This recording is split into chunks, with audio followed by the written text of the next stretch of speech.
Hello there. I'm going to let you in on a little secret of how to find peace and happiness in this crazy little world of ours. You've got to let go. Suffering is completely made up by the mind. Even if you're enduring situations in the material world, including physical pain, that does not have to dictate your state of being. You can be happy and at peace regardless of the situation. And when you figure that out, life changes. It's like, I believe Alan Watts and probably many other people have said, the secret is to die before you die. When you realize that whatever is occurring in your life, in other people's lives, in the world at large, whatever you're going through, everything here is temporary. And it only has power if you give it power.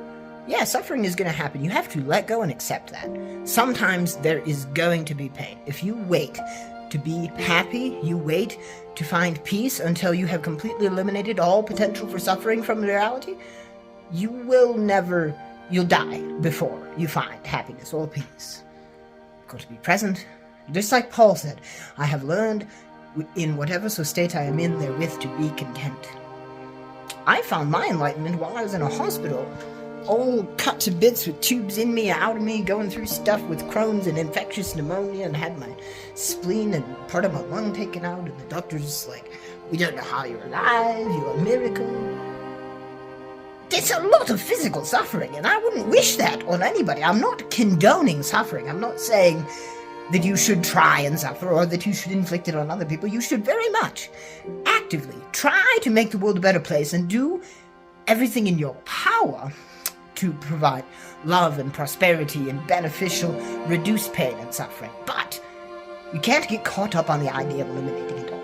You can't get identified with you're not your body. You're the God energy, the conscious awareness, the being itself that's inside. You are not your mind. You are the watcher. If you think about it, if you're quiet, if you listen, you wait for the next thought to pop up. A lot of us have this thought, I hate myself. Well, if you hate yourself, then who the fuck are you? Because obviously you're not yourself. And if you're not yourself, then you could invent a new self to be anytime you want to be, and then you wouldn't hate that one now, would you? I'm a very different version of me than I used to be. All throughout history, we are different people at different points in our lives.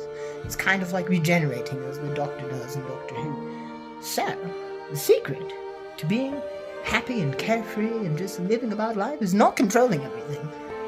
It's surrendering to the universe as it is in this very present moment. And from that place of peace and stillness, you can change the universe. You will have more power than you can possibly imagine as soon as you stop reacting to the world and start acting upon it. The world is as it is, and I accept it, suffering and all. I am at peace. I am one. I need nothing to be fulfilled. I am perfect exactly as I am. And that's not a declaration of being better than anyone else. Perfect. It's just complete and total acceptance of what is. Because if you don't accept it, it's not going to change it. It's just going to create incongruity between you and your perceived reality. And that's going to cause more mental suffering. So once you've accepted the world exactly as it is, and found that peace,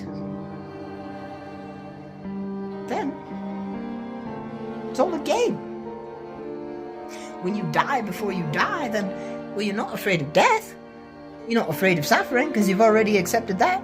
You're not afraid of what people think of you because you can't control that. People aren't even really thinking about you. They're thinking about what you're thinking about them and all sorts of other stuff. It's also very helpful to just stop thinking sometimes. No thoughts, just being. That is kind of a summary of enlightenment. So,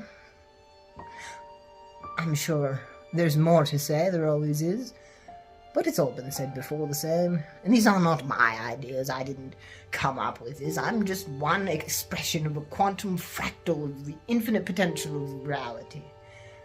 I know, it's big words. I'm a small piece that includes the entirety of everything, but so do you. You are God, and I am God, and the sky is God, and we are all made of the same stuff, so perhaps let's stop beating each other up and beating ourselves up and perpetuating this cycle of abuse. Just because somebody hurt you doesn't mean you have to hurt them back. In fact, the bigger person thing to do, the right thing to do, the way to transmute that energy, the way to turn it into positivity is to accept it and be, you hurt me, that was wrong, I forgive you. Now that doesn't mean you don't have to let them hurt you the same way again, but you don't have to hold on to that. You don't have to return it. Anyways, I'll see you in the next video. Bye!